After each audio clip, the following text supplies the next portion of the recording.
What up, everybody? Double G here with Paul Fontaine on the Fight Game podcast. John LaRocca has family in town today, and he wanted to see if we could push the show to Sunday, but I have a 49ers podcast to do Sunday evening, so we finagled it. Paul Fontaine is here to help us get through this show, and this show is not only streaming live on YouTube, shout out to people hanging out with us on YouTube, but also folks listening in our Apple and Spotify feeds. We've also made this show there for free. So what I like to do on our free shows is I just like to do a little bit of business here. So if you want to sign up for all of our different feeds, f4wonline.com/Spotify, you get every single show that we do in one feed. The f4wonline.com/YouTube.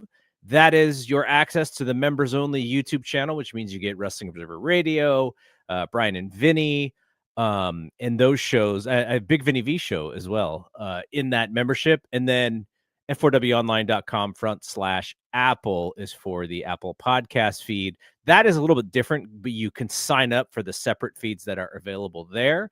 And if you just want to go to the website and get everything, including the Wrestling Observer, which is going to come out Friday morning, and I'm super hyped for this one because of this Andrade story, f4wonline.com/sign up. So there you go. And Paul, John and I do something called Thumbs Up and Thumbs Down, which is kind of the kickoff to our show. And it is just a way to shout out somebody who had a good week, and give thumbs down to somebody who didn't have a great week. Now, sometimes we use the thumbs down to say, this is bad, shame on you. But in other times, it's just who had an unfortunate week, and that's going to be my thumbs down. So I just want to make sure people know that I'm not saying that this person screwed up in any way. But why don't we kick off the thumbs up and thumbs down? I don't have the audio here for this one, because I'm using the F4W StreamYard feed rather than ours, and I don't have that old graphic. But in this, if I did have the graphic, 1 kilo cash would be bringing us the segment of thumbs up, thumbs down. I'll attempt thumbs up, thumbs down. Yeah, with some copyright free music that I used in the background for it. Yeah. All right, so since you were the guest here, you're the guest co-host, why don't you kick off the thumbs up portion of the thumbs up, thumbs down? Okay, so this is actually like you asked, we're going to do 2 topics each later. Yes. And then I also obviously going to have a thumbs down. So out of the 4 things I had to come up with, thumbs up was the hardest one this week. I don't know if you can tell by my demeanor in some ways, but I'm a little disillusioned with some of the stuff I'm watching lately.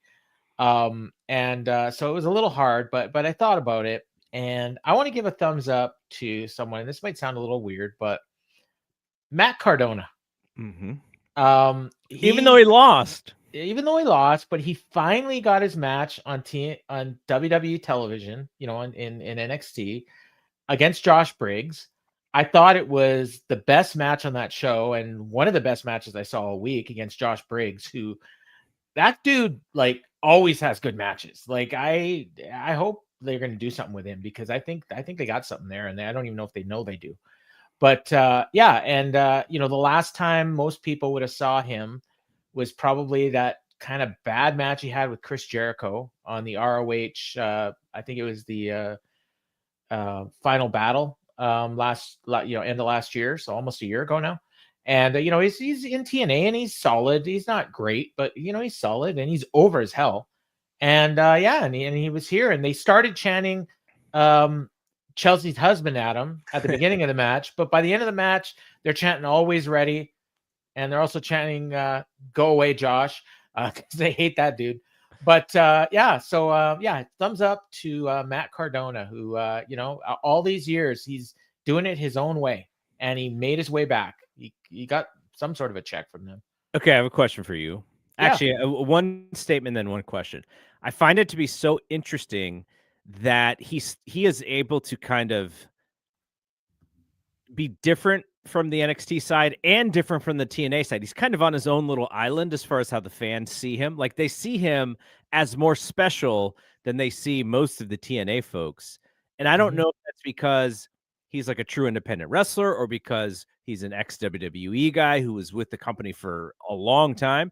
But whatever it is, I think he's doing a good job. Now the the play ball part of it is, does WWE re-sign him? Because that's what he wants. I mean, it's hard to say because I don't know what role there is for him in that company. He's a good hand, but they have a lot of good hands. I mean, they just re-signed a guy they didn't want in R-Truth, and they're not doing anything with him. I don't even know if they really wanted Santos Escobar, but they signed him too. So, like they could, I suppose, and maybe he's in NXT, maybe he's like a player coach, but maybe they just keep using him whenever they want to use him and paying him whatever they're paying him and letting him keep doing what he's doing. I think the reason he gets those reactions is because, I mean, you touched on it. That he is a true independent wrestler, and the next time we see him could be an AEW for all we know. Like, I kind of doubt it now, but you never know. And I mean, he's on GCW all the time, and he shows up in other indies, and so I mean, you never know when you're going to see him. And for a lot of those fans that go to that thing, like you think they're like NXT diehards, and they're wrestling diehards. These people, like I know some of them, they go to AEW shows, they go to indie shows. Like these people just love wrestling. And so they know the indie people, and they know Matt Cardona. And again, like they're not chanting Zack Ryder at him. Like Zack Ryder is so far beyond what this guy has progressed to. And hats off to him for that. Because I mean, we see the Iconics and we're still calling them the Iconics, even though they're the inspiration. And Dana Brooke, Aspel against, I mean, she's retired, I think now. But like these people come back, Mara Sade, and they literally called her Jakara on TV by accident. So, but meanwhile, nobody's calling him Zack Ryder. So good for him that he reinvented himself. Is it like Jim Cornette as he's doing commentary with Bryan Danielson, calling him Daniel Bryan? Yeah, like he's right next to him. Jim Ross, you mean? Jim Ross. Yeah, sorry, Jim Ross. Yeah. No, I mean, I think Cardona's actually very interesting. The problem is the second he rejoins WWE, I mean, if he was to rejoin WWE, he would lose all of that indie cred that he has, and he'd just be a guy. So I'm sure he knows that it would take the right amount of money for him to do it, but it seems like he's wanting to do it. He knows at his age probably how hard it is to keep doing what he's doing with travel and everything, and plus his wife works there, so that would be easier as well. But anyways, I mean, I dig it when guys are still able to make themselves feel special in their own way without the giant companies behind them. So I just think it's cool that he's able to do that. Okay, my thumbs up, and we'll talk about this show specifically, the King of Pro Wrestling show. Got to get up to Takeshita, man. IWGP World Champion, and he is going for the tag titles this weekend. Big step for him. I think the unfortunate thing, maybe it's fortunate, I don't know, but I was thinking about Wrestle Kingdom. He's the IWGP champion right now. I know he faces Hiroki Goto, and I don't know what the Wrestle Kingdom match is going to be. He's going to be like the third most important thing on that show. Behind isn't that the Wrestle Kingdom match? Goto? Yeah. No, I think it's whatever the next big show is. November. I thought that was the next big show. Okay, they're good. Thank God. I was like, are you kidding me? No, you're right. Well, I mean, unless it's Okada. It could be. Yeah, like I don't think it is, but he's going to be behind. The most important thing on that show is the Tanahashi retirement. And we have two friends who are going. Three friends. I think Big Dave might be going. I don't think he said for sure, but who are the other Jeremy? I know Jeremy. Steve. Is Steven going? No, our friend Miguel Rubio. Oh, Miguel. Right. Yeah. So they're at least they're going because they want to see Tanahashi's final match, and so that is Jeremy's the big got ringside. Thing. I heard front row ringside. Yeah, they had to pay a nice little penny, but it's not it's small compared to these WWE prices, what they paid. It's still a nice chunk of change. I would have paid that in a heartbeat. Like to me, that's a bargain.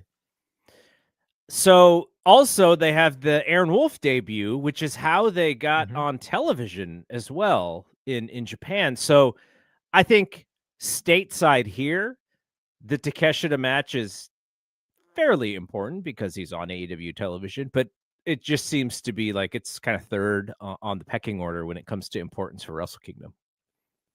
Yeah, and Aaron Wolf, like he debuted on that show, kind of like for a lot of people. For me, I'd never seen him before, and he looked impressive. I thought the little he did. I don't know if you saw it, but I still haven't watched it. I got through some of that show. I wanted to get through more. I haven't got through everything yet. I'm going to try. We'll see. But it's not like we don't have tons more wrestling to watch this weekend. No. All right. What is your thumbs down? Thumbs down. Also TNA related, like Matt Cardona, and it was to Bound for Glory.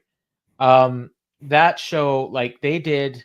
Now the positive of that is they drew a big number. I think they reported as 7,700. I don't know if that was the actual attendance. I think WrestleTix had it around 7,000. I'm assuming they did a really good number on pay-per-view too, because I heard more people talking about this show than any TNA show that I've watched in years. That said, the reason they were talking about it was because some of the matches were pretty bad. And like the one everybody's talking about is Jeff Hardy against the Dudleys. And I mean, I didn't think that match was even that bad. Like it was a tables match. So those table matches are never any good. And if you went into that match expecting it to be like a 5-star, Young Bucks, FTR match or something, like, that's on you. So for me, it was like, the match was fine. It was exactly what I was expecting. The right team won. The Dudleys retired. Like, it was a good story they told. But they had a couple women's matches. Like Gia Miller, ring announcer, wrestled Tessa Blanchard early in the show. And this match was horrible. And they missed everything. And I was like, this is the worst match I've seen on pay-per-view in probably since Seth Rollins and Bray Wyatt, like, that long. And that lasted for about a half an hour until I saw Indy Hartwell and Kalani Jordan. And Kalani Jordan is normally pretty decent. Indy missed every damn thing she tried. And her family was at ringside, and she lost. So it was like, wow. I was just like, that was not a good night for her. It was unfortunate. And I mean, I remember all the discourse around, that team TNA, from, that was really all WWE people on thing. And I was telling people like, this TNA women's division is not that good. And I mean, that may be the best match they could have by putting those WWE people on there, because there's slim pickings in this division right now. Like Masha Slamovich was the anchor, and unfortunately she's been canceled. And unfortunately or fortunately? Unfortunately. Well, no, I mean, like, unfortunately for their division. I mean, for her, obviously for their division. I didn't mean to be. No, I know what you meant. Her, but sometimes this stuff happens because you make bad decisions. And I didn't want to make it sound like I was condoning what she's been accused of. That's not my point. That's for the courts to decide. I just like, it's unfortunate for TNA that that they had to do what they had to do, and they did the right thing. So I mean, it's just the division's a shambles right now, and those two matches were a black eye on that pay-per-view. And then they did this stupid thing with their gauntlet for the gold. They did a tie, which means that Frankie Kazarian and Nick Nemeth have shared possession of this trophy, and they have to carry the trophy to the ring to cash it in. So it's like a Money in the Bank, but it's whichever one of them can get their hands on the trophy and get to the ring fast. It's so dumb. And this is on their biggest show of the year, and it went over like a fart in church. And so just a massive missed opportunity for them, because they had more eyes on their show than they've had in years, and they laid an egg. And now they're going dark, apparently. Like there's not even a show tonight. Like they're doing Really? they're doing some sort of a documentary. Mike Gilbert reported that they're going to be dark for a month. Now wow. I spoke to somebody that works there, and they don't think they're going dark. They think they have matches in the can, but they didn't do any specific tapings. So if they do, they're going to be like kind of thrown together shows. So is this related to that story that they're supposed to get new TV at some point? I don't know if it's related, because it's not like they don't have scheduled tapings. They have like they have the next one's on November 13th, and then they have it right through the end of the year. They have tapings lined up, but they've got nothing between Bound for Glory and November 13th. And they last taped television in Edmonton, which was I think almost a month ago now. So yeah, I don't know why. They do this every once in a while, like TNA. They go dark, and I don't know why, but they do it like once a year, and it's usually only for like 2 weeks, but it seems like it might be a month this time. So I don't know. But yeah, it's bad timing, I think. So Mike, again, I'll give him credit.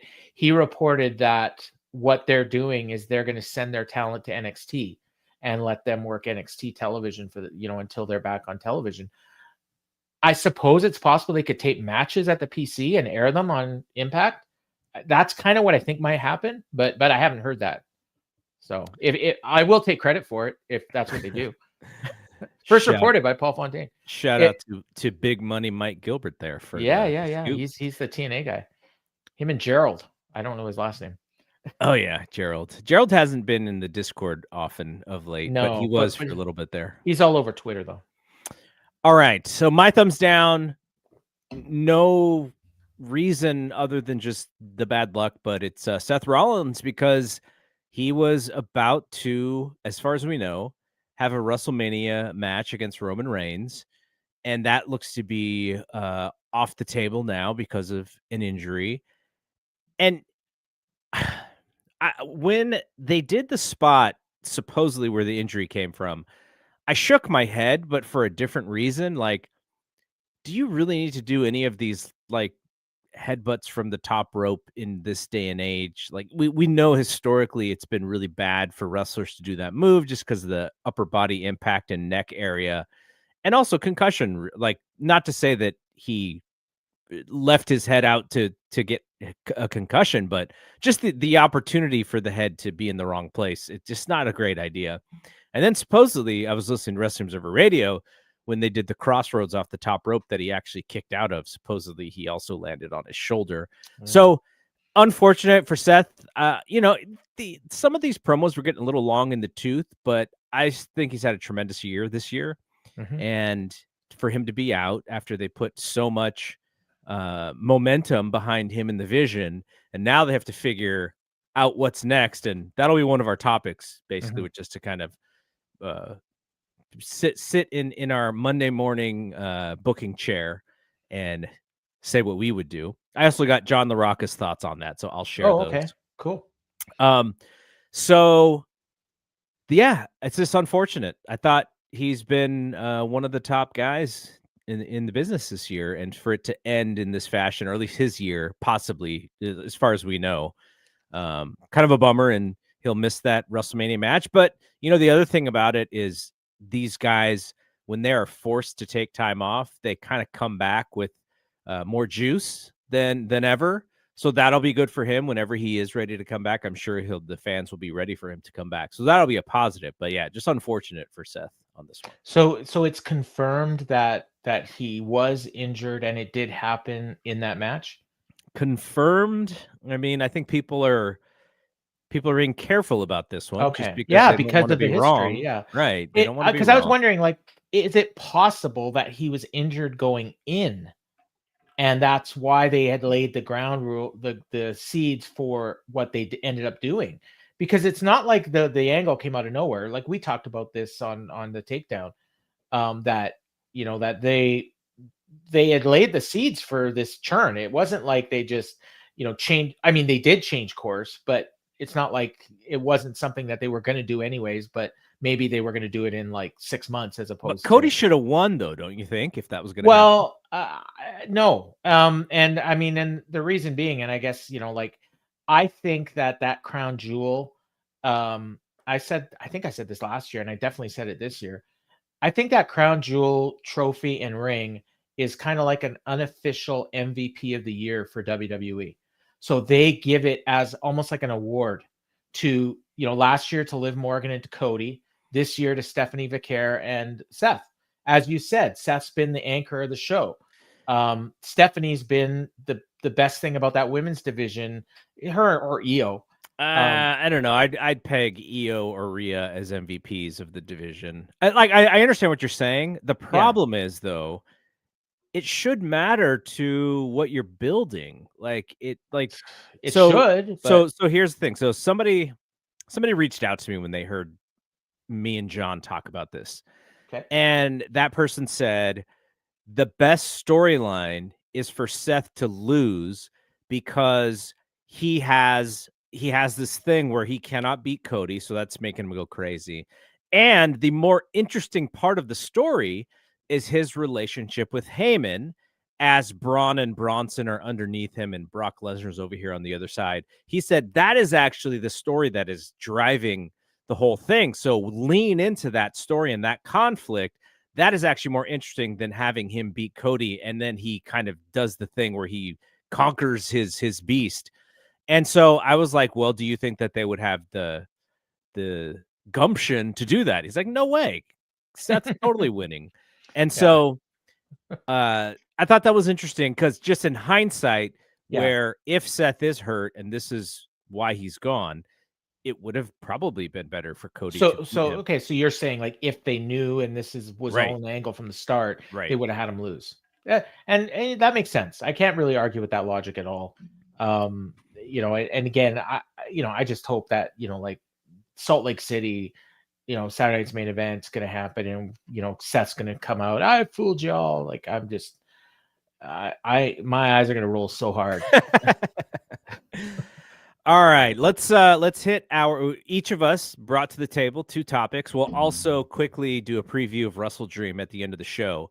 Sure. And I will play the drops that I do have access to that I did find. So they may even just play randomly, like they may not even make sense. But what is your first topic here that you wanted to discuss? I fucking remember. Okay. So you brought up New Japan and Konosuke Takeshita. So for me, I found it interesting. Before I watched the show, I got a message. I'm in a group chat with a few friends, and we talk about a lot of things, and wrestling is one of them. And the person had wrote me back, or had wrote in there and said, I don't understand how anybody who watched Crown Jewel and New Japan can say that Cena and AJ was a better match than Takeshita and Zack, and or could say that that Cena AJ was a match of the year when it was on the same weekend as Konosuke and Zack, so whatever, right? And I'm like, I hadn't watched the match yet, and I'm like, well, I really like Cena and AJ, so it's gonna have to be, I can't imagine it being better for my tastes or whatever, right? But for him, he had watched. I don't know if he watched the whole show. But he definitely watched that match and he loved it and he thought it was one of his favorite matches of the year. So that's cool. So I'm going in expecting something special.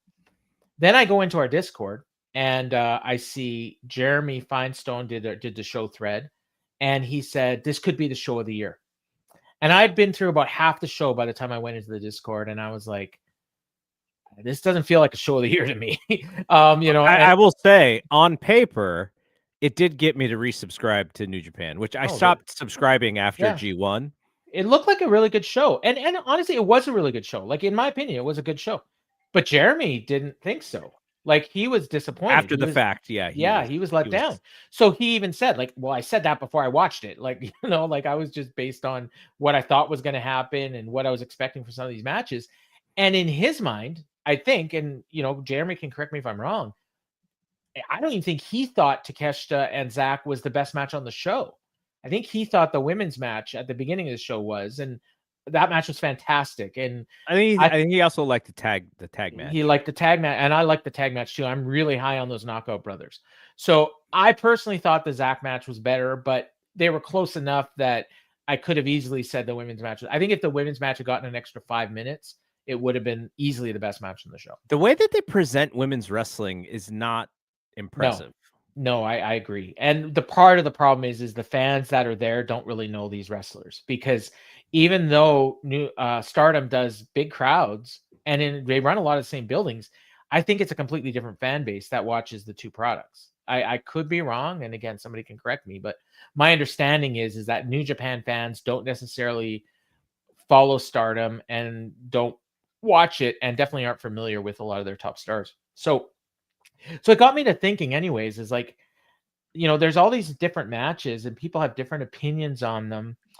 And then again, it's on the same weekend as a WWE show, which is completely different, but probably watched by like 10 times as many people. Easy.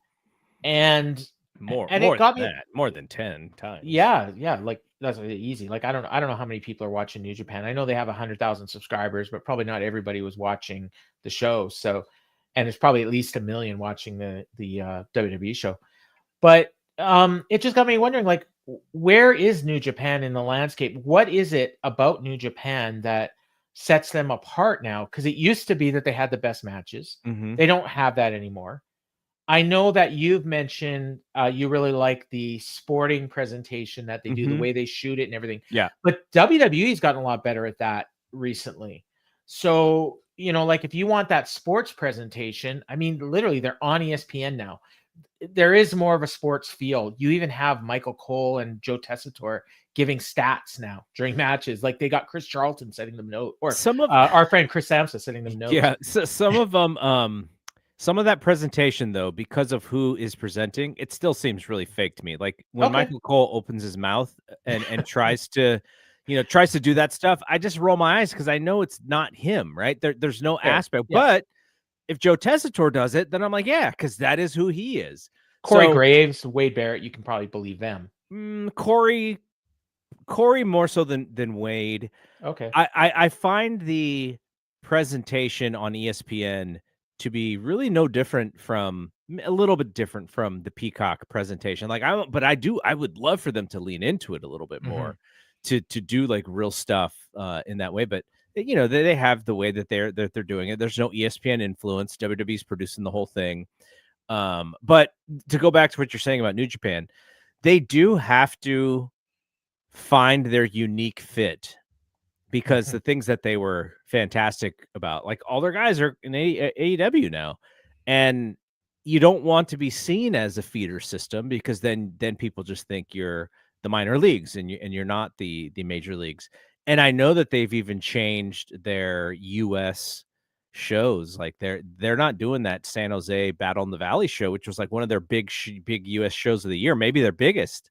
They are doing a show, which people thought they might not. They are doing a show in New Jersey, right? There is some thought that they may be piggybacking on like ROH or AEW or something. So I don't know if that date is also a date where AEW is going to be in New Jersey or not, but there has been talk about that. Like maybe they're kind of doing like, so that it's cost less for them, to so that they kind of piggyback there. Yeah. But look, man, even if I feel like that San Jose show didn't have the star power for the last 2 years, but still it was unique. It was fun. It was in this cool building San Jose was representing. For them to not do that show this year, I think it's a step backwards. I don't think it's a step forward. And maybe they have to just refigure out their US business.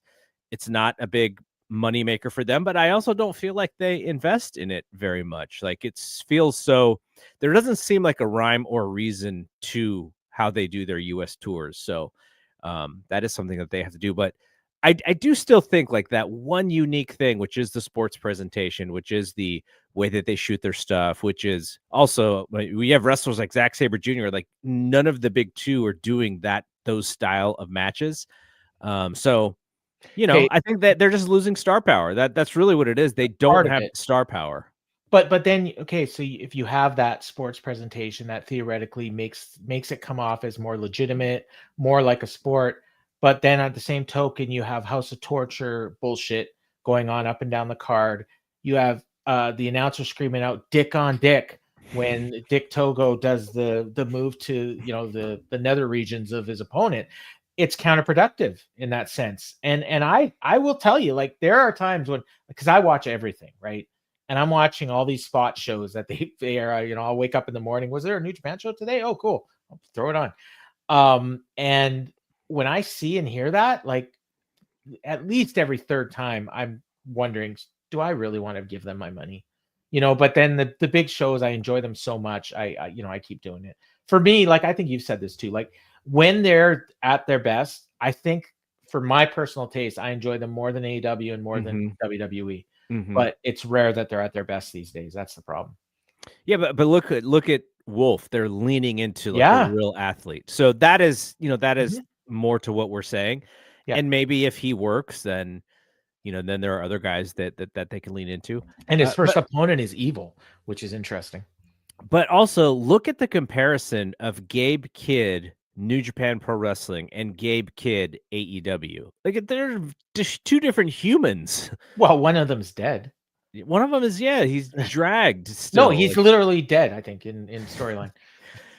but like that guy who had that match with Kenny Omega, which to me is still the greatest match of the year. I know that you'd like the AJ and Cena match better, but strong second for me. So, but like that guy, he is so unique. And for AEW to water him down the way that they've watered him down and make him like not important on their television, it's just like a missed opportunity to me. I'm glad you brought him up, because he had a fantastic match with Yota Tsuji. I need to watch that. Yeah, like, you may think that's the best match on the show. Like, I don't know what Dave rated it, but Dave I mean, loved the main event though. Yeah, well, yeah, and I assumed he would. I gave it 4 3/4 stars. I gave the Gabe and Yoda 4.5, the women's match 4.5, and I gave the tag match 4.25. Like, 4 or 5 matches on a show that are that good. Like, I can't complain about the show at all. You know, it was a really good show. Although I did like Crown Jewel more. So, you know, I know that it seems like, at least, that Gabe is probably not long for New Japan, and he's already got this working relationship with AEW. And yes, if he goes to WWE, he would change his name, and they would do all. I almost would rather have him go to WWE at this time. At this point, well, I mean, what's he gonna do in AEW? Like, he's gonna be the 7th Death Rider, so they can match up with all the Callis family. They got to go 1 for 1. Yeah, except they're all heels. So, but he's dead. Like, they're gonna have to bring him back to life. I don't know. I think if they did, this is just my impression of what WWE would do with him. If they could literally lean into the Conor McGregor aspect of his personality. Yes. Yeah, and they need you know what? They got some top guys out right now. You know, no, my apologies to FTR. So, you know, like, I don't know if they bring in a guy like Gabe Kidd as a top guy right away, but man, that would shake things up. Yeah, for sure. Yeah. Okay. My first topic that I want to talk about. Let's book this Seth thing here. So obviously, I don't know what the percentage that it is a ruse at this point, but let's just say that it is a very small chance that he is not hurt and that they do need to take the belt off of him. So we're going to fantasy book this thing here. I have an idea. My idea is very similar to John LaRocca's idea. So I'll kind of talk about both of them, and then you can have your idea as well. My idea was, you have CM Punk. He's still going to have his opportunity, but instead of the Saturday night's main event with CM Punk and Seth, instead now it is CM Punk versus LA Knight. And the winner of that match is the #1 contender. And then at the end of that show, after CM Punk raises his hand, out comes the Vision, Paul Heyman, Bron Breakker, Bronson Reed. And right as they're about to attack CM Punk, Brock Lesnar's music plays, and Brock Lesnar shows up, and Paul Heyman says, "This is what you get when you beat John Cena. Brock Lesnar, CM Punk, Survivor Series. Winner of that match is the new world champion."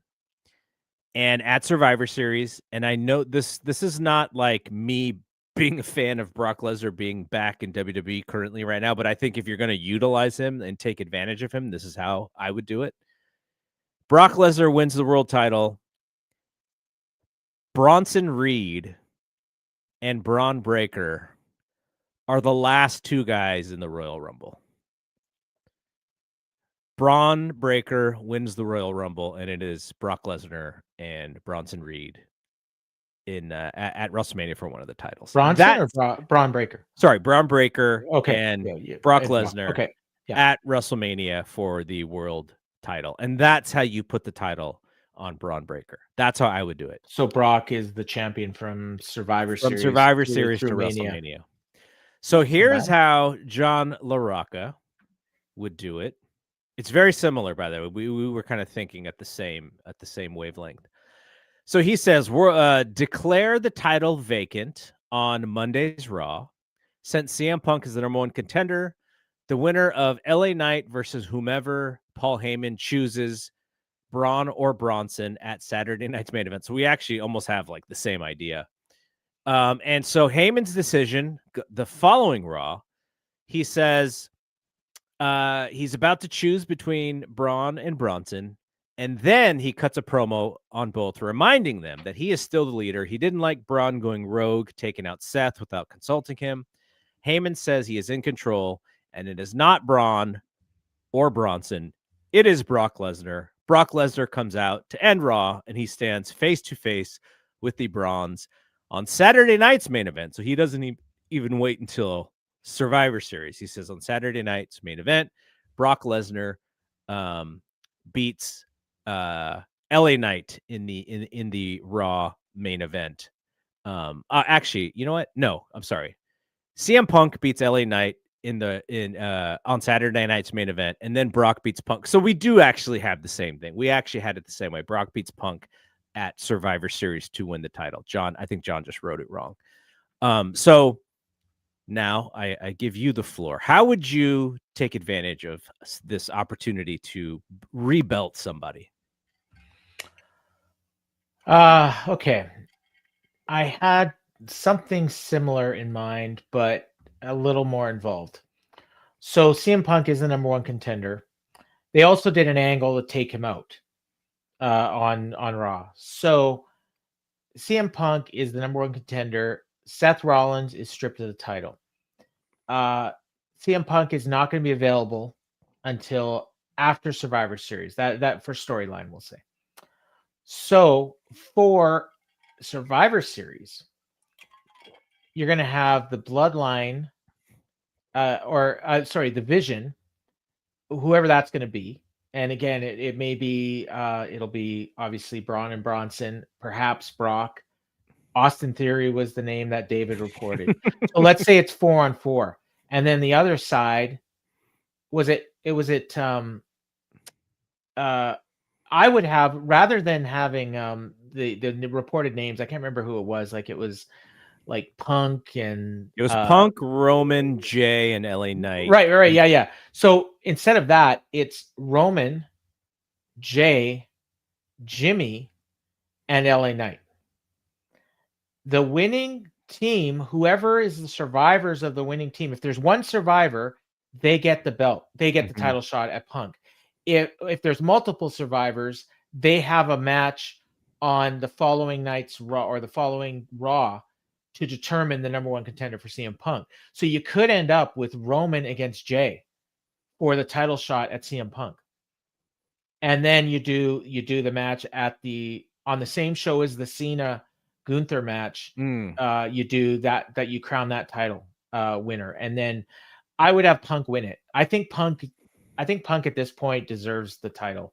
And and I think he's the right guy. I think he's the most over of all the top people, baby faces or heels right now. And then eventually you're going to set up probably Bron Breakker as the guy that's going to take the title from CM Punk. And then when at Mania, perhaps, yeah, or maybe even after that. And then eventually when Braun wins the title, the first guy he's going to face is Seth. a returning Seth Rollins. Andrew says the War Games isn't in an elimination match. It's just one. Okay. It's just That's one true, fall. right? It's not Survivor Series. Okay, so then maybe it's just the winning team. They have a mini tournament, maybe for the title shot. I like Punk, but what's unique about Punk is his response from the crowd is always about chasing, right? It's like this carrot that they're dangling, and he's the one. He doesn't even really need the title because he's just so over with the crowd. And so I don't know if I would continue to play that game, and maybe he chases Braun or whatever, but it's it's very intriguing that they have options. Like I'm reading a book on 1992 WWE. It's James Dixon's new book about I think it's called Titan Shrinking. It's like Hogan's gone and they have to change it up, and Brett becomes champion. Like it's that era of that year.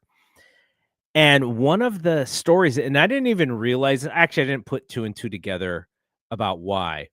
But if you remember the 1991 Survivor Series, they did Survivor Series matches, elimination style matches, and then they did a world title match, Hogan and The Undertaker. That was the first time they did a singles match or a world title match for Survivor Series. So in 1992, the reason they go away from the elimination style tag team matches is because Vince doesn't have enough talent that is over to actually have that many wrestlers on the show. So the main event is that tag team match with Randy Savage and Mr. Perfect, where they have to come up with that angle right at the end against Flair and Razor. And, Warrior is supposed to be in that match with Savage. They're talking about, like, what if we brought Hogan back because Warrior is fired? Because it's funny, Warrior is fired because he confesses to buying growth hormone from a guy who gets busted, and Vince actually doesn't even know that this happened. So Warrior kind of put the heat on himself and forced Vince's hand to fire him. So like that whole time, like they have, so the reason I say that is because that is not their problem today. They have so much talent. Yeah, that is over. And if you needed a guy, there is so much talent in waiting. Just look at Trick Williams or Obafemi or Ricky Starks. You could pop any one of those guys into whatever scene that you wanted to create somebody new. There are people like an LA Knight. If you really wanted to pull the trigger on an LA Knight, you could, because he is over with that crowd. So that is not their problem right now. Anthony said Deadly Games tournament for Survivor Series 2025. I'm glad you brought up Oba, because I do think, and it's funny because I came up with this idea like a month ago, and since I came up with it, I've heard other people who I'm pretty sure didn't hear me come up with it as well. I think Obafemi is going to be debuting real soon, and I think he's going to beat Sammy for that US title. I hope so. And that's your guy that's going to take that top spot that's currently available, I think. Not necessarily like winning the world title, but a guy that's in the mix, and probably no more than 2 years from now is probably going to be WWE champion or whatever those titles are called. How old is Oba? Do you know? 27, 28. I think. Okay, so he's pretty young, because Trick is not that young. Trick is maybe I think Trick is in his like mid-30s. I think Oba. I think he's 30. Wow, Oba is 27. Okay. I think Trick is 31. Trick is 31. Okay. Him and Mello, I think, are the same age. I think they like legit grew up together. Like this is not very nice. Trick Williams was born the year I graduated from college. That's not nice. Trick Williams is 3 years younger than my oldest son. He's 5 years. He's 5 years older than my oldest. But Trick was super nice to my daughter when I met them. So he's always gonna be a good dude in my mind. All right, there you go. All right, next topic. So we've given WWE some ideas. They don't have to credit us. Just want to see something cool. If Brian listens to this and suggests it, they won't do it. No, Brian's not listening to this, by the way, so you don't have to worry about that. Okay. Yeah. So what's your next topic? Oh, yeah. So my next topic is, and we're gonna preview WrestleDream as you mentioned, but I just I think that the build for WrestleDream, whether or not you think it's a good card, and whether or not you think that the shows leading up to it have been good, because a good show and good build are not necessarily the same thing. Sometimes you can have a good show that was terrible build. Sometimes you can have a terrible show, but that was good build. Like, for instance, that NXT show right before the Showdown special. I know a lot of people hated it, but the one good thing they did was get you interested in the Showdown. And I think that AEW has done a terrible job of building WrestleDream. Last night's show, whether you liked it or not, and there were things I liked on it, there are things I didn't like on it. There's not a single match that they made me more interested in. This is what I was going to ask you, because Yeah. to me, this is the problem with AEW's television to build up pay-per-views is, if you were to just put those matches on paper, I would have an opinion on what I thought about those matches, just matches for matches. Right. It is the build that actually makes me less interested in those matches than before. And I'll use the number one example, and then I'll let you go because this is your topic. But the Young Bucks against Jack Perry and Luchasaurus. On paper, I'm like, okay, I get it. They're rekindling this thing. And every step of the way so far, including this idiotic monetary value to this match, has made me less interested. And I love Jack. I love the Bucks. I do not like Luchasaurus as a wrestler, not the human.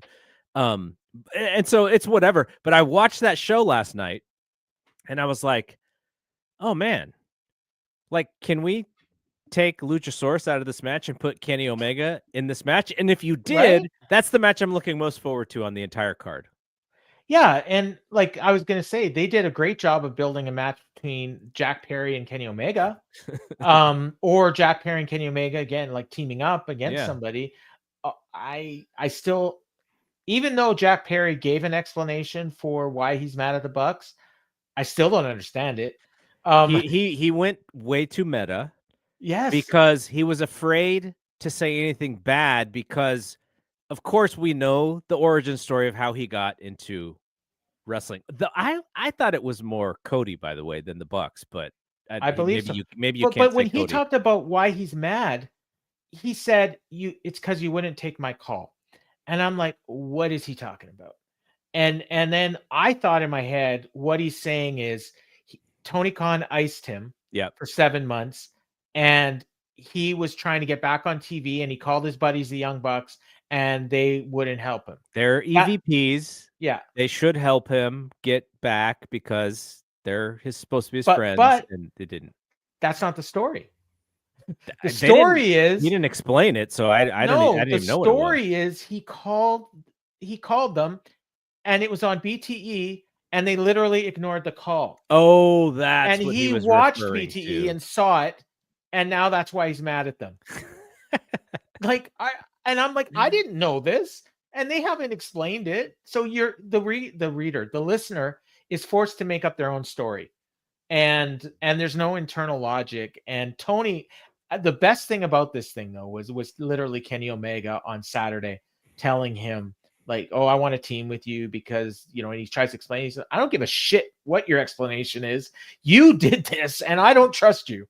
And it's like, hey, thank you. Omega is the voice of me as the audience watching that television show. Like, he is the thing where I'm like, I thought of you when he gave that line, because I had just listened to you with John, I think it was last week or possibly the week before, talking about this is what you wanted Kenny to say. Yeah. And he literally said exactly what you wanted him to say.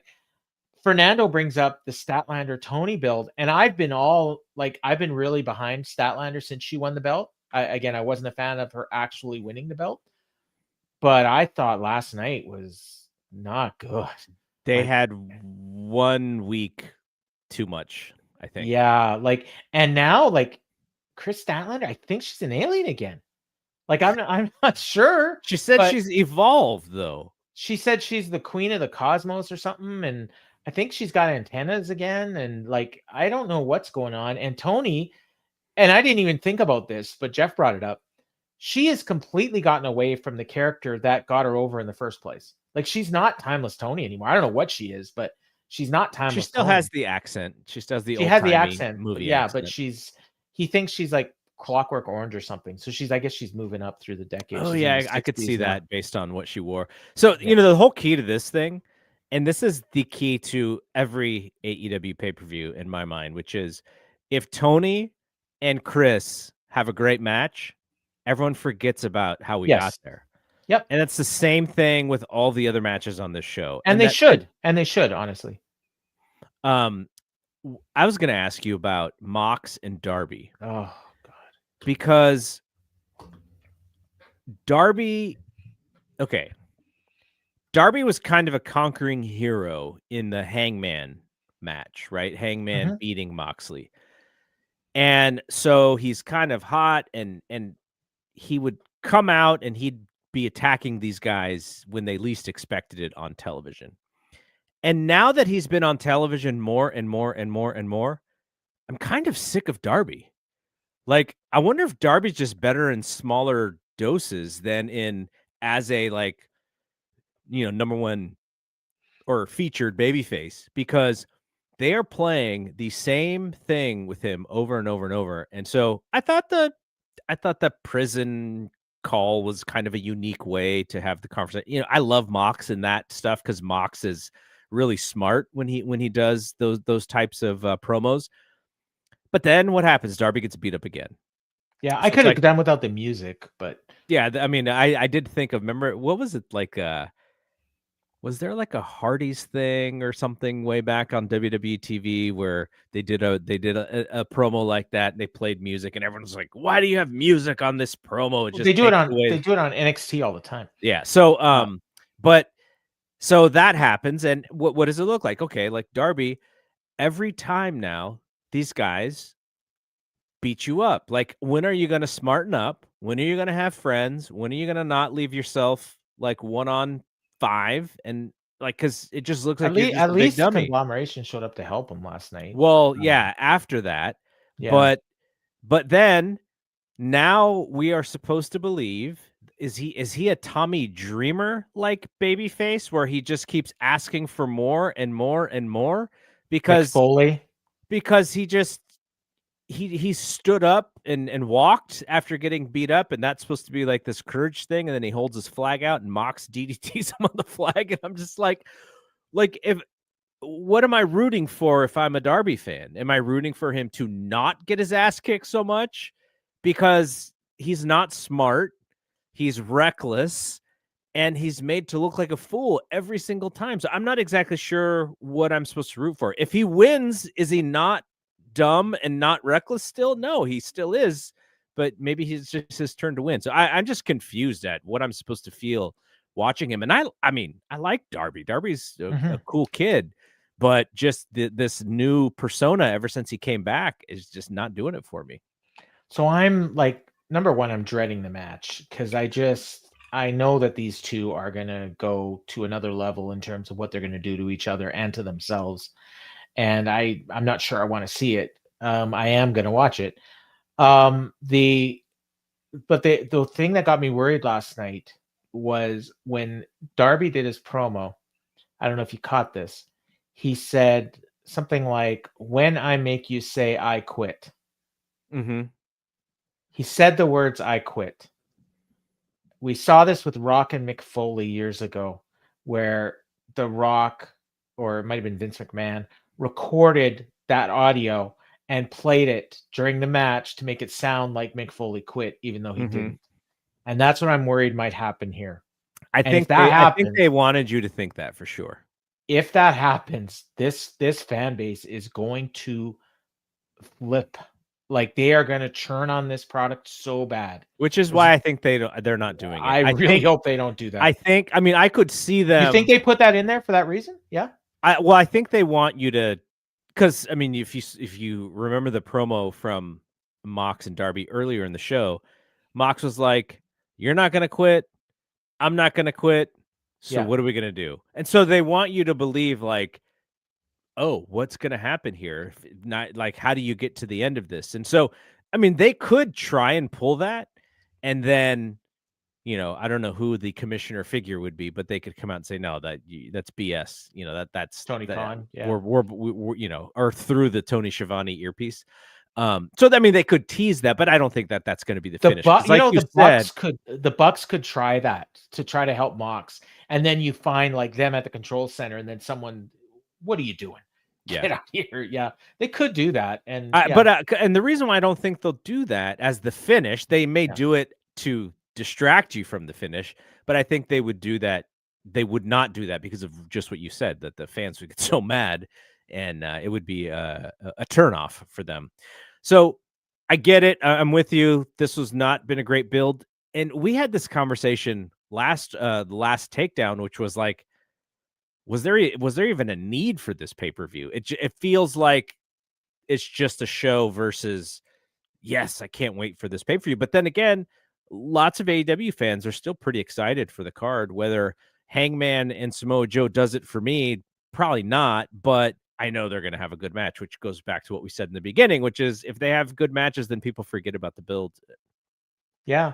And there's things like the one I'm interested in that I don't even think Tekla and Jamie Hayter, I'm actually interested in. And yeah, you like that nonsensical promo that I didn't think it was nonsensical at all, but I hated Jamie Hayter's reaction to it. That was the problem I had with that.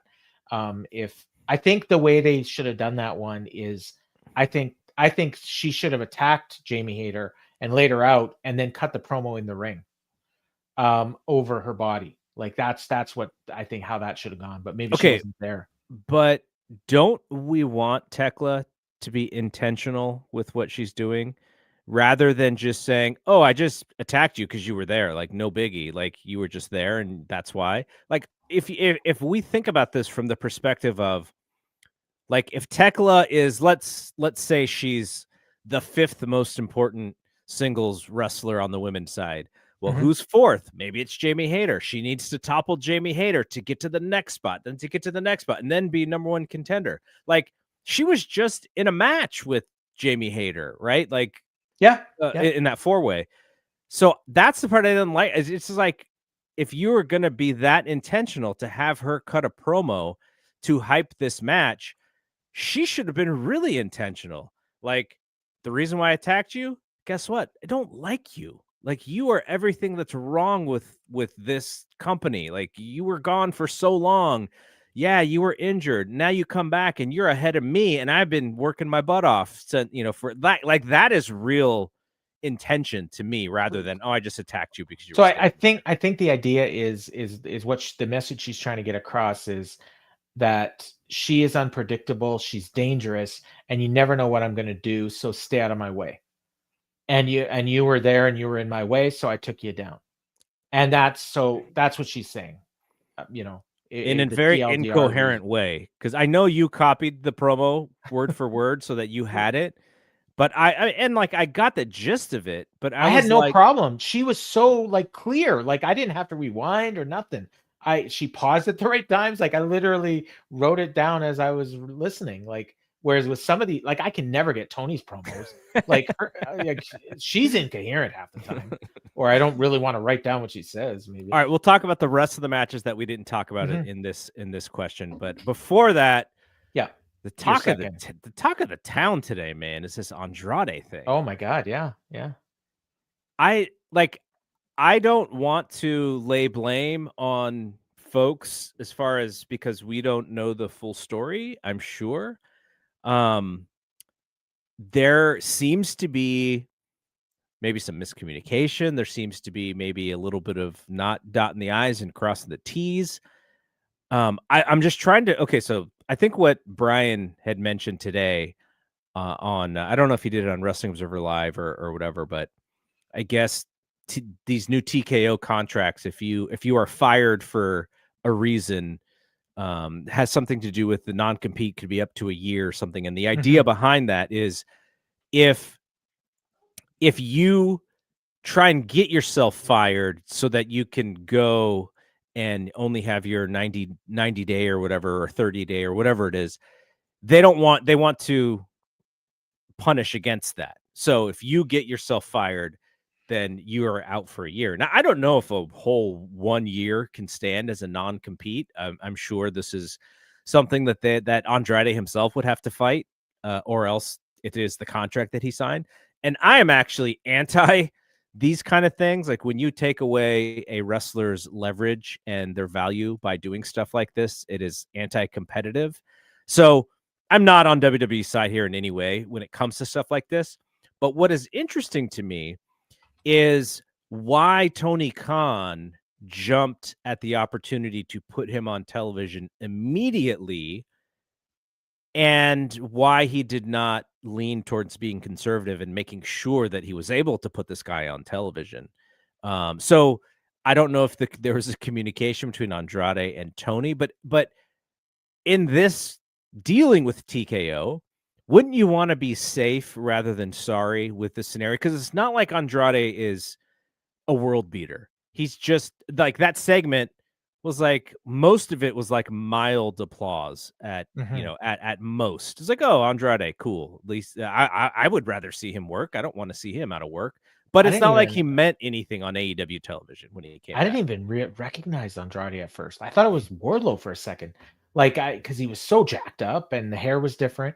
I mean, you'll recall when Andrade got released, there was talk, and I believe Brian and or Dave reported he's available right away because he was fired.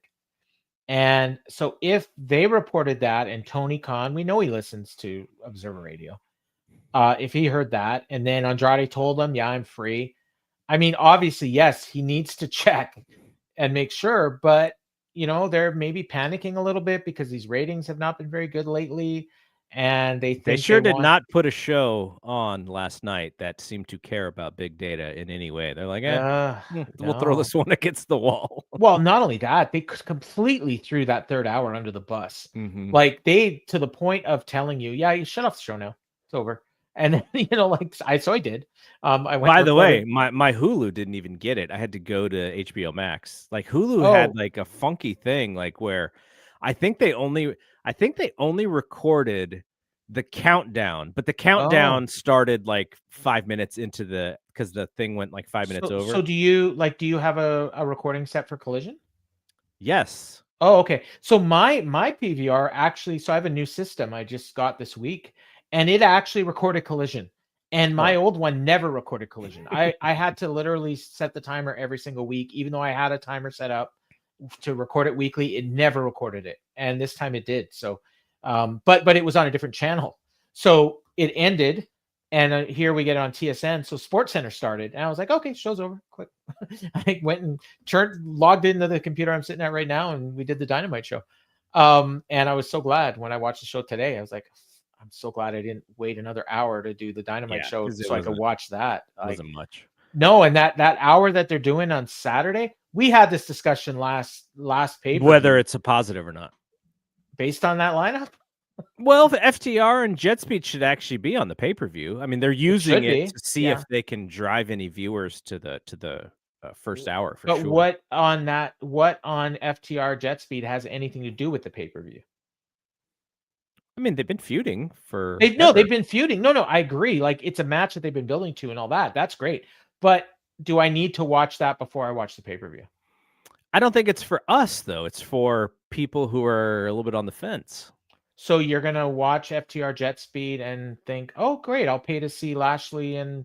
Well, what you're hoping is that, A, you get a good match that gets you excited about wrestling. Okay. And B, they then go, oh, and here's the hype for these other matches. Like, that's how. So my brain works differently than most people, and I might look at that and say, oh, there's not gonna be anything on the show better than that. I got my wrestling for the night. I'm sure there will be something better. Yeah, but no, of course the matches are so.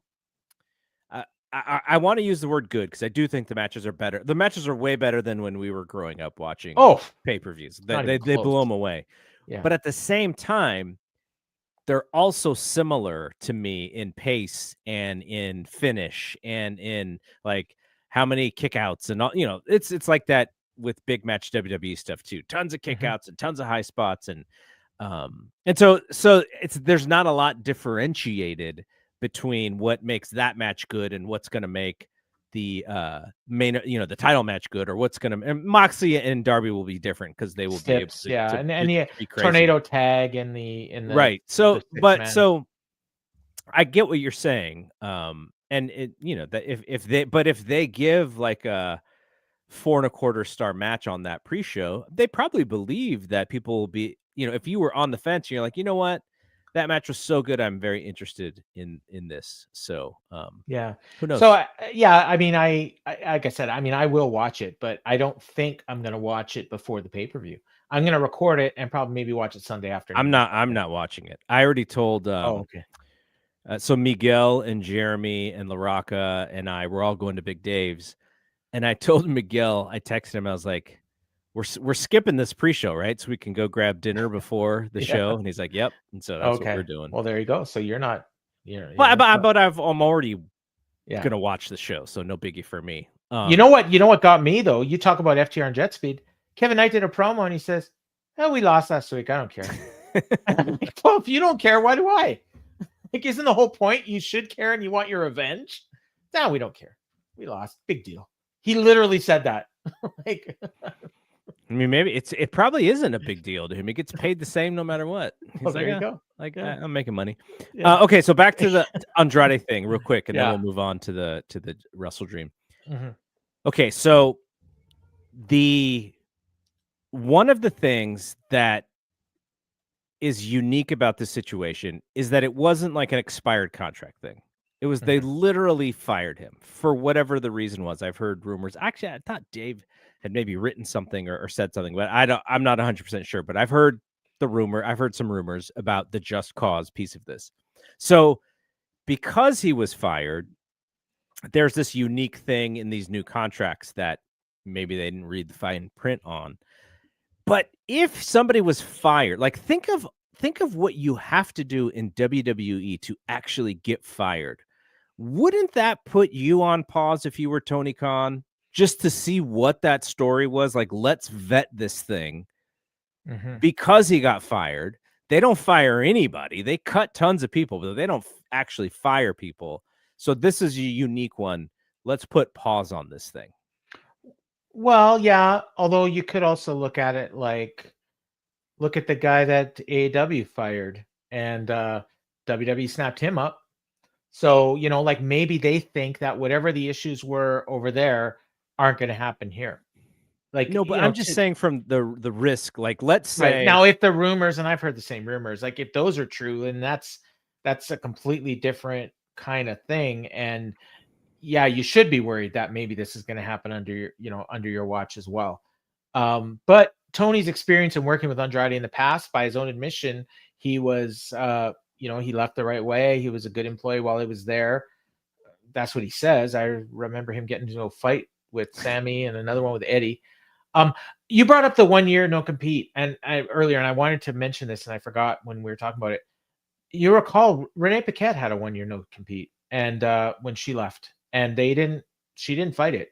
So I don't I guess for whatever reason, that's okay. I don't understand it. And I'm like you, I don't like them, but yeah, I agree. Like Tony should have vetted. I mean, regardless of the contract status, it should be like, do I really need this guy? Because this is not Lex Luger showing up on Nitro. No. Right? Like that was a big moment. This isn't even X-Pac showing up on Raw. No, not even close. This is like Brian Clark, like jumping over or something. Maybe a little, maybe that. Jeff Jarrett, didn't he jump back? No, this is exactly Jeff Jarrett. Like Jeff Jarrett did this like a bunch of times. Yeah. He went back and forth between the two companies. Yeah, so I just don't understand. Like, is this just a clerical thing? Is it Tony's lawyers? Is it Tony? Like, is it people saying, "Hey, dude, you may want to wait"? And he's like, "Nope, we're putting this dude on TV." Like that's the part I want to know. And how far does this no compete extend? Can he work CMLL? Yeah, I wonder if it's just AEW. It could be CMLL because they own AAA. Yeah, that would be something that you'd probably want to put in there too. Yeah. So, Sean Ross Sapp actually posted the language. The actual language in the contract. Yeah, and I can't remember what it said, but I think it talked about it wasn't just wrestling, it was MMA too. So I don't think that matters for him, but for Well, some other people, I guess now it does have to be MMA because it's TKO owning both UFC and yeah, WWE. yeah.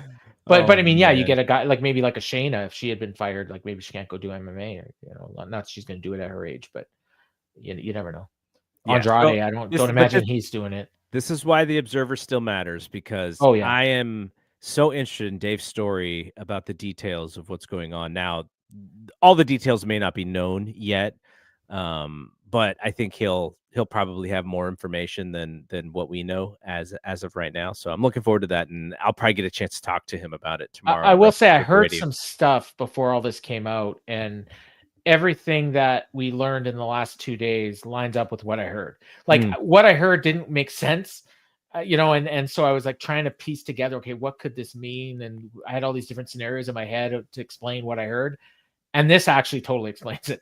So but I wouldn't even have come up with like, oh, a 1 year no compete, and Tony put a guy on TV that wasn't even allowed to. Like, you assume when Tony, because Tony's been so vocal about them like interfering with his people, that you wouldn't think that he would do that. But By the way, I think somebody asked Tony about the oh situation yeah, today, and he just said, how good of a wrestler Andrade is, and he oh, has a great future. And like, he didn't actually answer the question. So, I'm surprised he I didn't just want to, say well, legal I want reasons to I can't talk listen. about it. I want to Yeah, listen to his voice before I even make any judgment on I'll that probably listen stuff. to it like 4 days after the pay-per-view and have a comment like I always do. Okay, so let's go through the rest of the matches here. Who's Eddie Kingston and Hook facing? Yes. Sorry. Blue Jays just scored 2 runs. Oh, God. Eddie, it's like Jeff thinks it's a swirl. I said it Okay. was the Premier Athletes. It's in action. Well, whomever it was, Eddie Kingston was not very excited about it because Would you be excited to face the swirl? Be honest. well, I mean, it depends. If the idea is like, we need to get Hook some reps, we need to, I am here because I'm a vet and I'm supposed to help this kid get over. Do you I see mean, who Blake Christian's wrestling tonight? Shannon Moore. Oh, wow. Yeah. Well, he wrestled recently though, right? Yeah, I think they recorded it last week, but okay. It's airing tonight. Got it. Yeah. So yeah, Eddie Kingston and Hook in the this tailgate show against TBA. Harley the promo. Eddie says, "Hook, what's it called?" Hook's like, the tailgate. Eddie's like, "Yeah, we're gonna be wrestling at the tailgate." Doesn't even call it the tailgate brawl. Like, he just did. And he said he keeps making fun of the Saturday Night Collision music. Yeah, that's his new thing. He's just like, no biggie. Yeah. Harley and Willow versus Megan Bain and Penelope Ford. I thought Harley did a pretty good job in her match, though I don't know if she should have kicked out of 3 finishers like she did, but it was she's got some fire. She 100% does. And it's almost like you wish you could just give her a little bit of something extra in the ring so that they could just push her, because you could tell they really want to push her, but they just know that she's not good enough inside the ring yet. Kind of like a better version of the Becky Maxine match. Way better, by the way. I know you like that Maxine match. No, but the same story, like, but a different finish. And I say way better, but Becky is also a lot better than Megan Bain. Right. So I think overall, like, it was, I had it slightly better. Like, when you say I like that, like, I gave it 3.25 stars, which is kind of average these days. And I gave Megan 3.5. So Roderick Strong and the Conglomeration versus the Death Riders, Claudio Wheeler, Daniel Garcia, and Pac.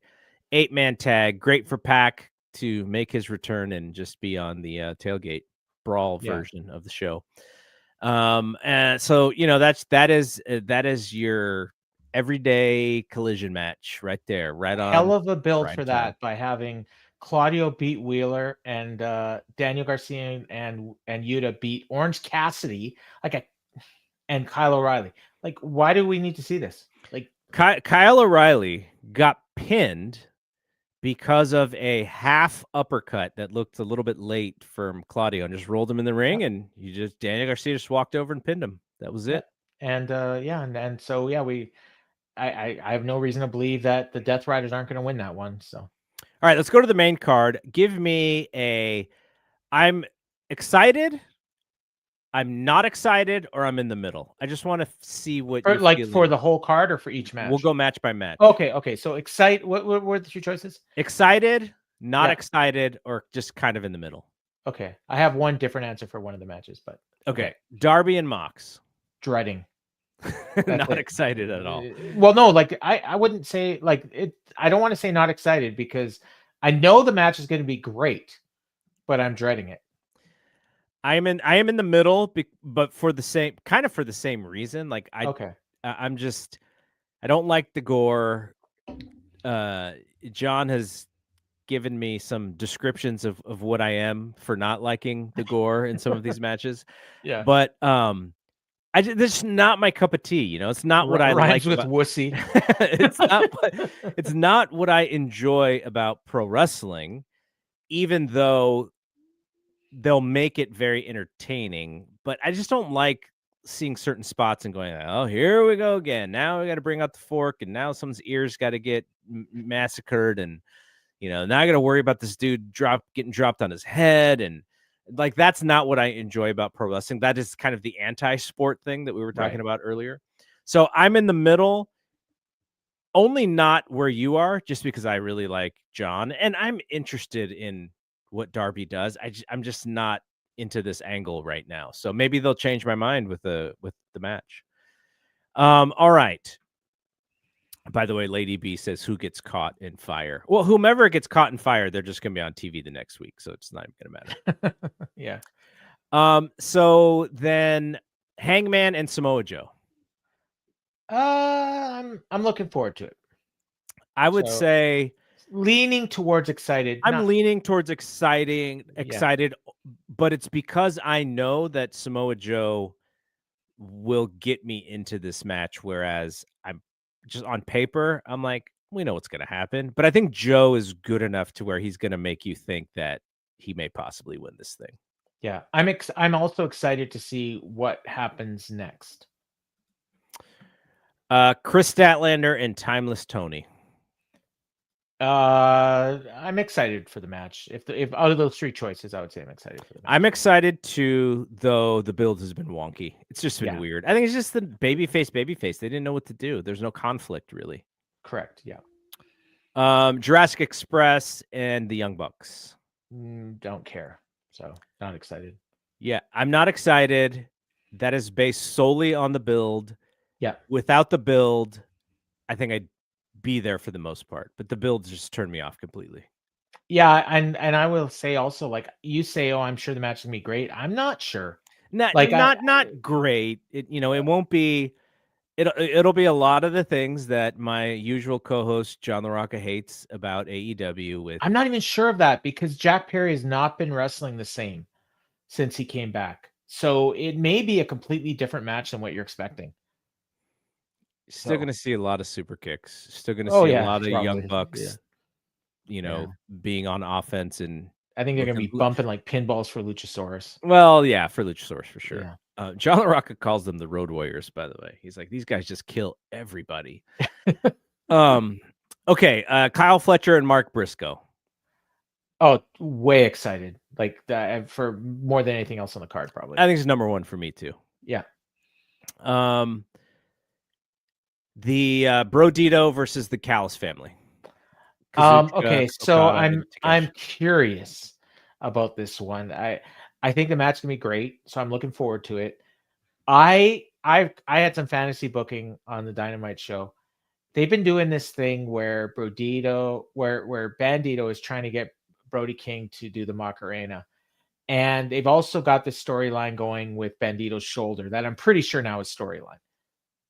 I think that something's going to happen in this match, and Brody King is going to snap, and he's going to rip Bandito's shoulder out of his socket, and he's going to turn heel.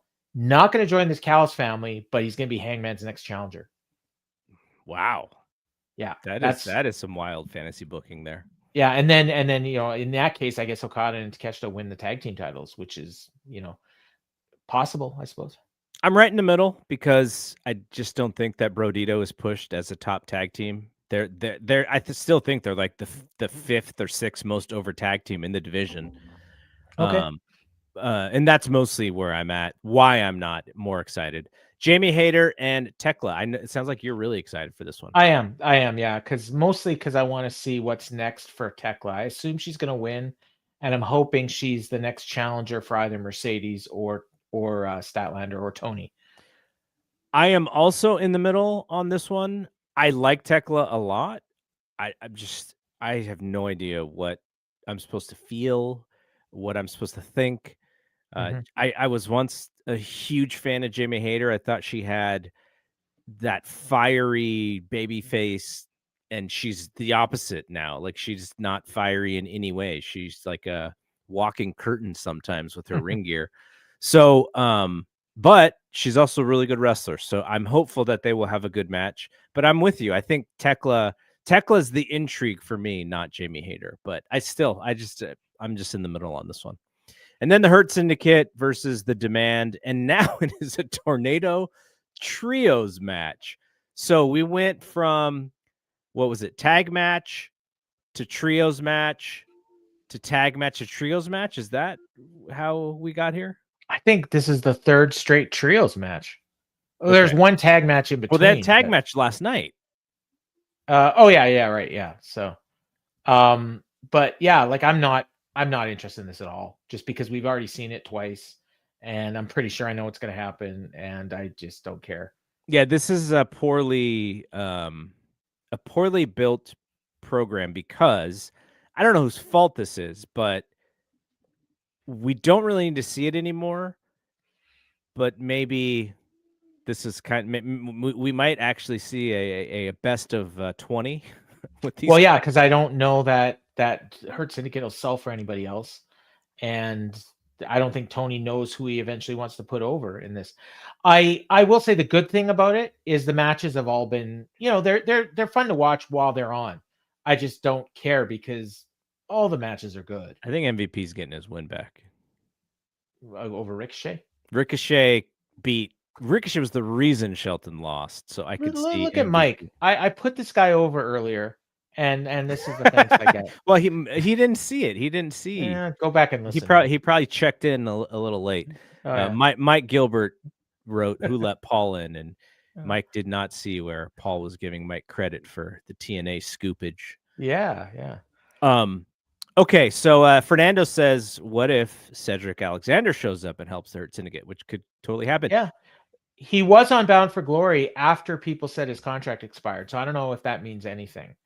But it could just be that was the last date on his contract. I don't know. Okay, so we are done here. That was, it was a lot of fun. I appreciate let me go watch the Jays. Awesome. Yeah, now you can watch your baseball game. I appreciate you being available to sub in, and it allowed us to kind of go early. And I like doing these live shows. I wish John and I could do them more, but we have to record so late that it's not really worth it.